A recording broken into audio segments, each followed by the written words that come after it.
Hello, ladies and gentlemen, and being a producer of Wrestle Massacre as well as Inside Movies Galore, I am David Streggy, and welcome to Delusions of Grandeur. Enjoy the reviews. I certainly did.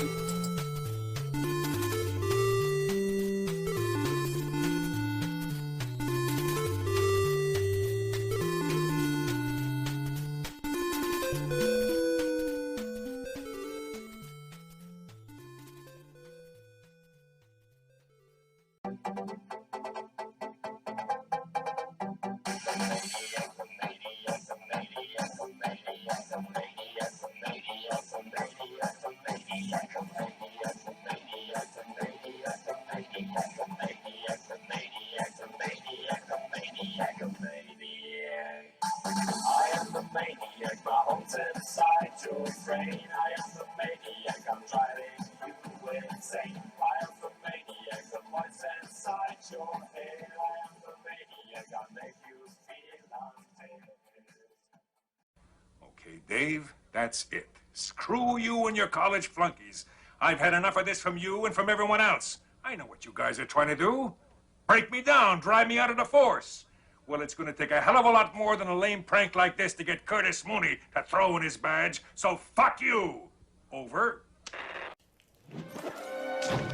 Did you miss me?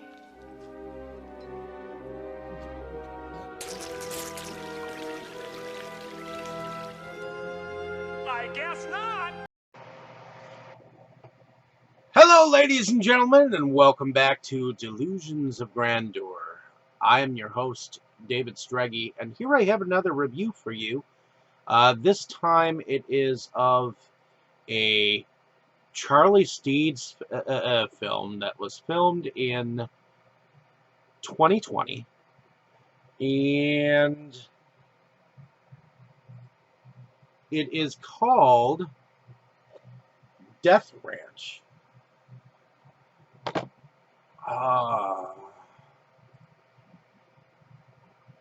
I'm not sure how to call this, but I know I've got Dead Man Apocalypse and The Barge People by him that I have not watched yet.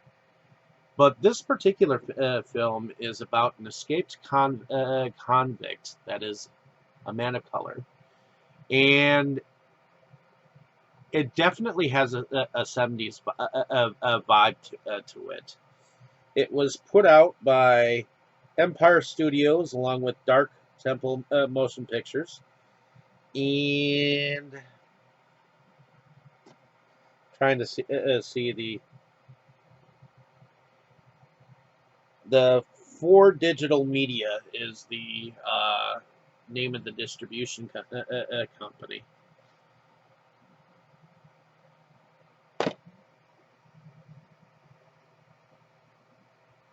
A convict by the name of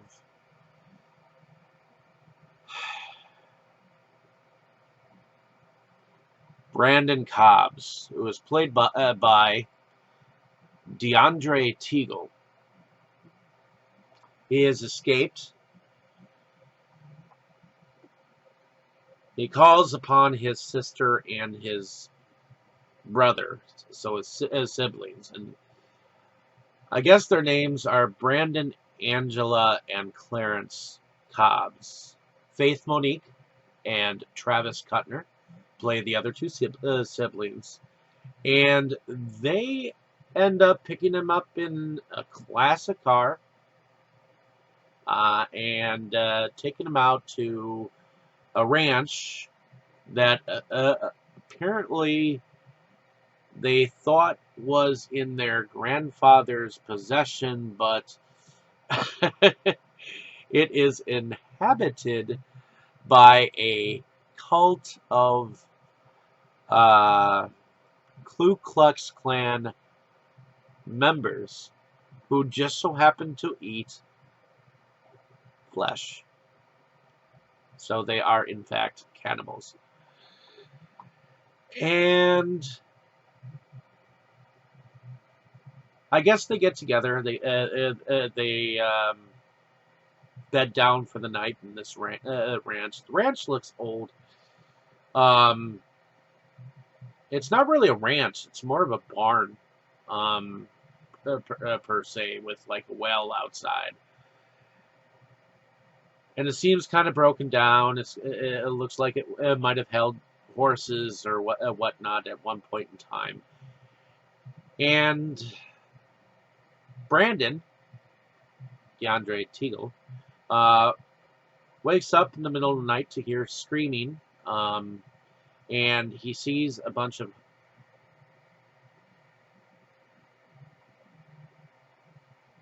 suited up Klansmen around a fire, and it seems like they're about to lynch a young woman of color. And I guess he gets off a shot, because apparently these siblings have brought an assortment of weapons. A big gun, what looks like a machine gun, and a little pea shooter looking thing. And I guess him and this young woman end up running off, and he runs back to the barn and wakes up his sister, wakes up his brother, and they're about to escape when they are knocked unconscious. Brandon wakes up, and there's this hooded Klansman who apparently has stripped him down and is about to burn his ass with a candle. And somehow Brandon gets the upper hand, and he eventually gets out, finds his brother. His brother has had his arm cut off or ripped off, and eventually finds his sister down in an underground area where it looks like a big, large dude is about to rape the fuck out of her. And he rescues her, and then they take their revenge. I guess this is a little different, because you normally don't see this kind of film where you have the people of color getting the upper hand in this kind of racial situation. Unfortunately, race and racial tendencies run strong in the United States. It's not really funny, but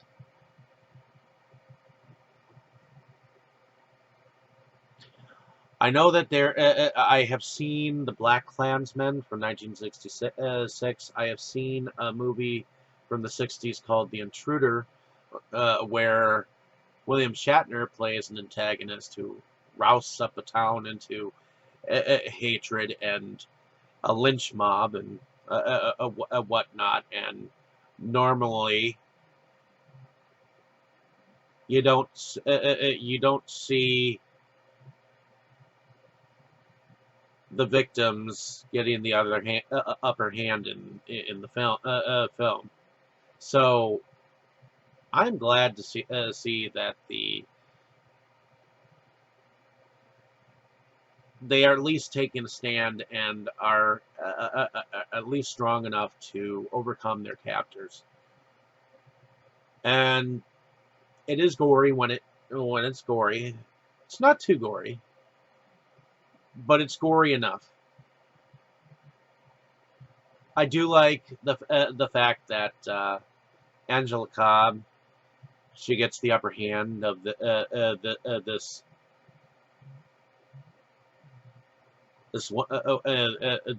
one Klansman who seems to have kind of a lip on him. And I guess Delmar, who was played by Scott Skurlock, plays the lead Klansman member who goes after them in the end. And I liked it. It's not that this situation is fun at all. It is a bunch of white people ganging up on people of color and lynching them and trying to kill them and eat them. It's not that far-fetched of a story. But I do like the grindhouse look and touch to it. It does feel like it was set like in the 70s. And it's over the top when it needs to be. So I think this is kind of a survivor story. I did like how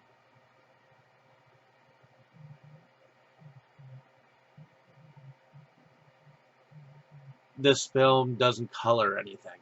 It tells you just how it is in the South, how it is to the cult members, how it is in reality. So it doesn't back down from the racism that is intended in the film. That being said,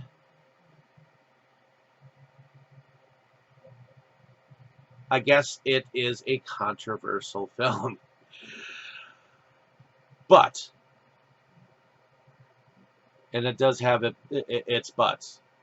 There was one moment where I guess an eyeball came out, and that the way that it came out was kind of impossible.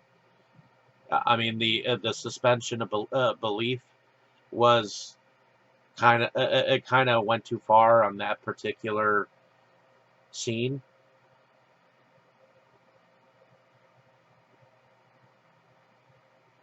But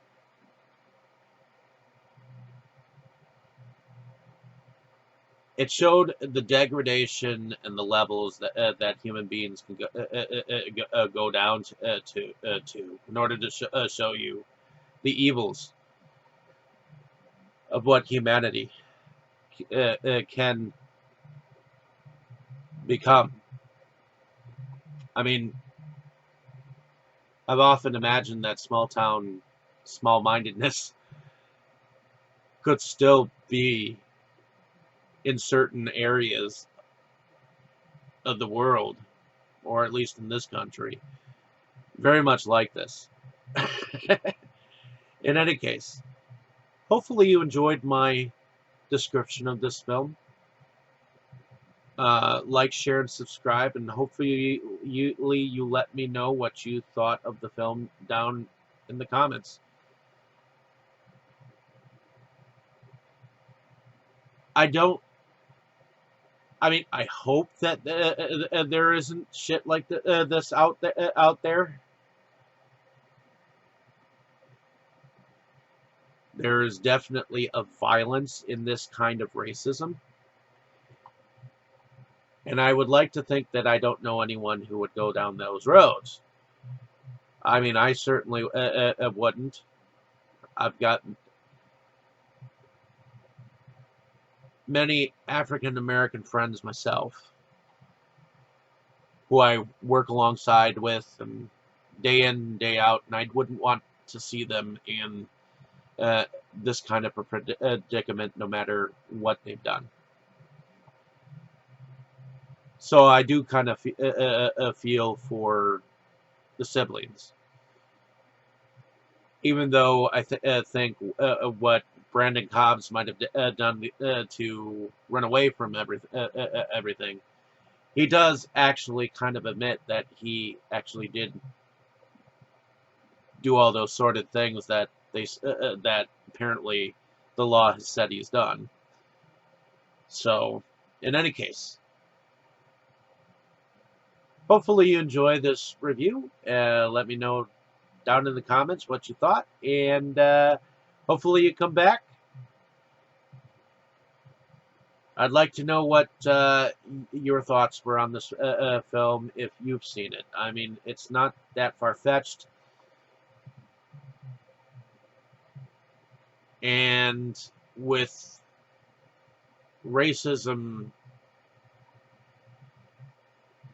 still ever present in this society, I wonder how far this film will reach to people. It's unfortunate that there are situations like this or similar, and I don't entirely find it funny. I found it enjoyable as a horror film, as far as if someone had actually done this type of torture in real life. I don't sanction it, but it was an enjoyable film. In any case, enjoy. Hopefully I won't have this serious of subject next time. You were good, kid, real good. But as long as I'm around, you'll always be second best, see?